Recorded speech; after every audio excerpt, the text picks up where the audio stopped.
Irmão, você não sabe o que aconteceu. Cheguei em casa semana passada. Você sabe que eu tô passando um tempo lá na casa da Carol, né? Dei uma apertada de grana, minha filha tá lá. Foi um tempo necessário para eu poder juntar uma grana e resolver minha vida, enfim.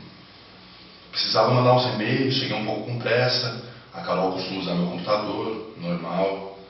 Quando eu entrei no quarto, ela levantou um pouco assustada, achei estranho. Mas sentei no computador para fazer o que eu tinha que fazer.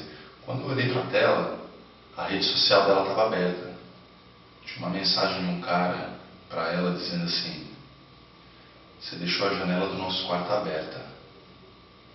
Desse jeito o nosso cheirinho não vai ficar aqui. Fiquei sem saber o que fazer, cara. Não sabia se eu perguntava para ela, se eu deixava tudo passar batido, porque eu já tinha invadido a privacidade dela dentro de uma conversa que ela tinha, mas eu não resisti. Fui procurar outras conversas, outros papos com outros homens, acabei percebendo que ela estava tendo um caso com outras pessoas.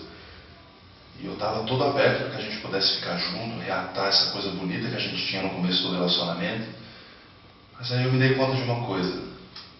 4 anos depois que a gente está separado, não tem como dar tão certo mais. E outra, eu descobri que eu sou feliz solteiro, cara. Minha liberdade não pode ser comprada.